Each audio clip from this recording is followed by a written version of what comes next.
dengan segala hormat pelakunya, kalau dibilang mereka bebas yang dua itu, saya juga yakin kayaknya memang bukan mereka berdua itu.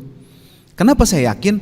Isi persidangan itu, keterangan-keterangan mereka itu tidak menunjukkan bahwa mereka itu mengetahui peristiwa itu.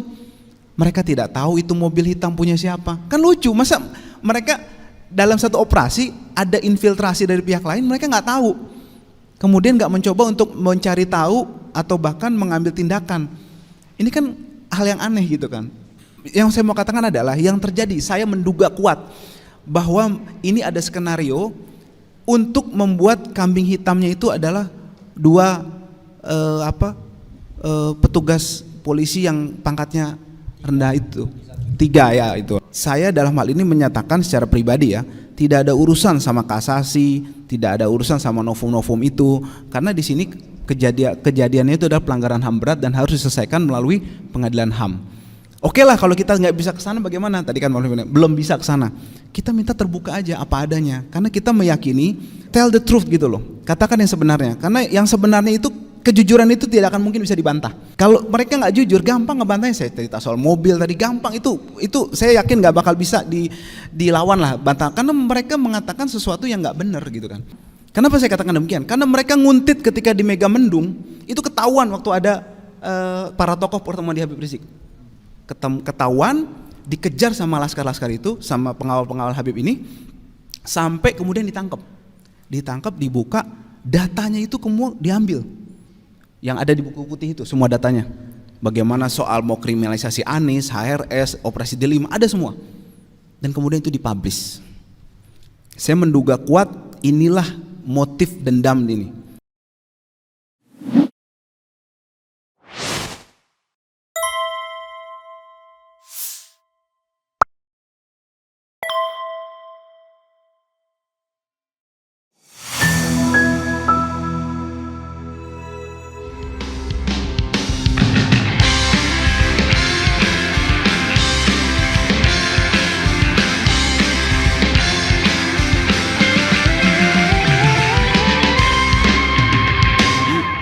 Banyak teman-teman nih pada masyarakat, saya berterima kasih, alhamdulillah mereka mempunyai perhatian yang khusus dan baik mengenai KM50 ini, untuk kemudian mengatakan soal novum dan beberapa hal yang memang cukup konstruktif dan juga cukup membawa perspektif yang bagus untuk memelihara momentum KM50 ini, untuk terus kita minta pertanggungjawaban di dunia ini. Kalau di akhirat insya Allah ada kepastian, tapi kalau di dunia ini insya Allah kita butuh ikhtiar maksimal.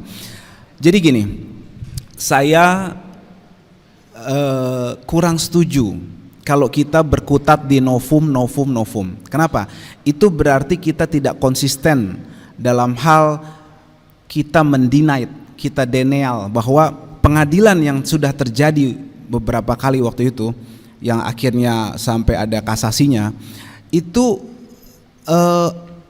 sudah kita katakan pengadilan dagelan gitu loh. Sebenarnya gini, saya punya penjelasan sedikit kenapa saya bisa katakan itu pengadilan dagelan. Yang pertama, Anda bayangkan pemirsa sekalian ya, ada barang bukti dalam persidangan, bukan, ada beberapa barang bukti, misalnya ada mobil Avanza 2. Masa itu jaksa di situ tidak menggali lebih jauh gitu loh, yang sebenarnya anak kuliah semester 1 pun bisa gitu loh menggali, ini ada apa nih? Kan ada kalau di kuliah tuh apa namanya peradilan semu, itu pasti bisa gitu loh. Ini gimana Anda dalam persidangan ada barang bukti 2 mobil, tapi tidak pernah digali itu punya siapa. Dan jangan lupa barang bukti itu setahu saya masih ada di Polda Metro Jaya waktu itu. Jadi barang bukti itu, mobil itu diambil, disita, tapi nggak diketahui itu siapa yang punya. Kan lucu gitu loh. Itu satu. Yang kedua, ada beberapa hal yang nggak masuk akal dalam luka yang dialami oleh para mujahid, para pengawal Habib yang 6 orang itu. Banyak luka-luka yang sangat tidak masuk akal, yang sebenarnya sangat kita ingin gali di persidangan. Saya pengen banget jadi jaksa kemarin itu, tapi alhamdulillah Allah buka melalui pengadilan Habib Bahar. Itu saya punya kesempatan sama tim dengan luar biasa untuk menggali. Dan ternyata memang para pengawal itu tidak seperti yang dituduhkan di pengadilan itu. Karena banyak pertanyaan itu ternyata tidak bisa dijawab dengan maksimal oleh dokter-dokter forensik yang mengikuti ritme skenario dari orang-orang jahat yang menskenariokan ini ternyata ada tembak menembak. Itu yang kedua. Kemudian yang ketiga adalah bagaimana kita bisa mempercayai persidangan tersebut. Seluruh pihak yang terlibat dalam kejar mengejar itu nggak pernah ada di persidangan. Diperiksa di polisi nggak pernah, diperiksa di Komnas HAM setahu saya juga nggak pernah. Habib Rizik, Habib Hanif, keluarga semua, pengawal-pengawal yang selamat. Bahkan yang dikejar itu kan 2 mobil. Satu mobil itu Avanza, yang satu kan mobil Spin, Chevrolet Spin itu yang jadi korban. Yang jadi Avanza itu tidak pernah dimintakan keterangan. Persidangan polisi kan lucu gitu maksud saya. Ada beberapa mobil yang jadi terlibat di dalam kejar mengejar itu, satu pun tidak pernah ada, hanya pelaku aja. Di mana letak keadilannya? Jadi itu dasar. Jadi kalau kita bilang pengadilan dagelan, bukan saya nggak punya dasar, itu dasar kita gitu kan.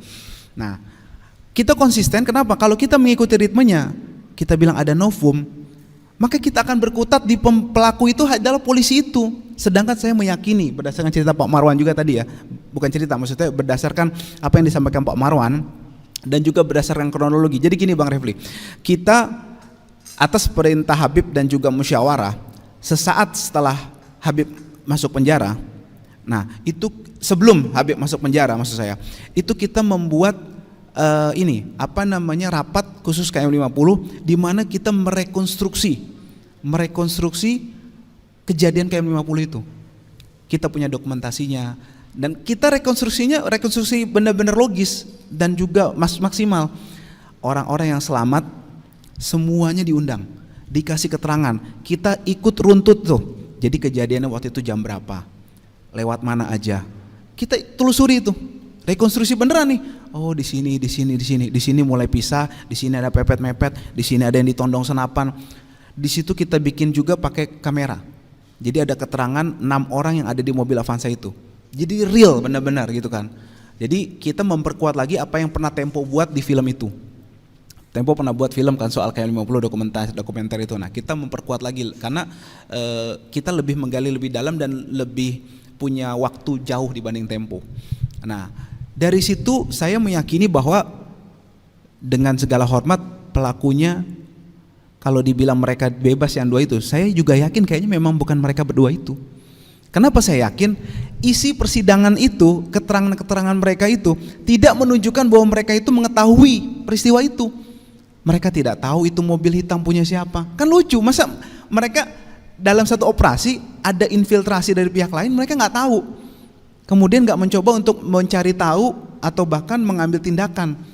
Ini kan hal yang aneh gitu kan.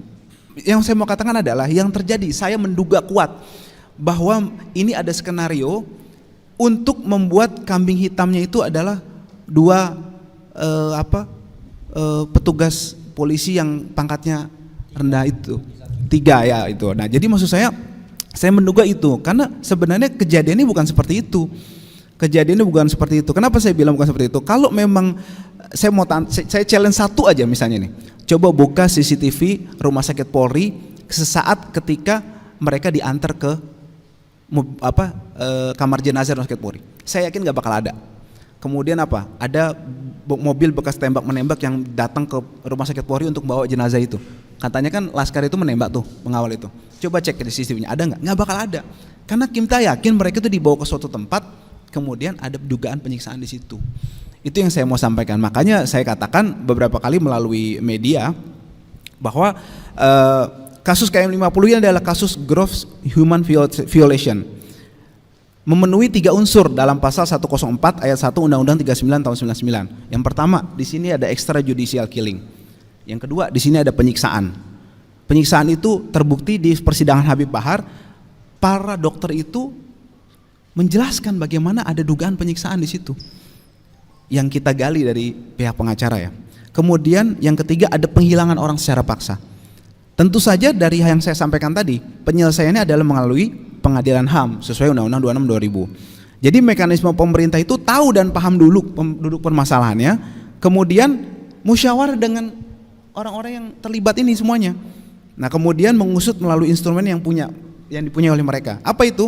Komnas HAM dan Kejaksaan. Kemudian diadakan pengadilan HAM untuk menyeret para penjahat kemanusiaan itu ke pengadilan dunia sebelum diazab di dunia dan di akhirat nantinya.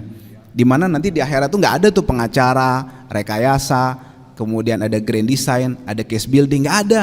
Semua itu selesai, semua diperlihatkan semua, dan itu tidak ada lagi permintaan maaf gitu. Jadi saya dalam hal ini menyatakan secara pribadi ya, tidak ada urusan sama kasasi, tidak ada urusan sama novum-novum itu, karena di sini kejadiannya itu adalah pelanggaran HAM berat dan harus diselesaikan melalui pengadilan HAM.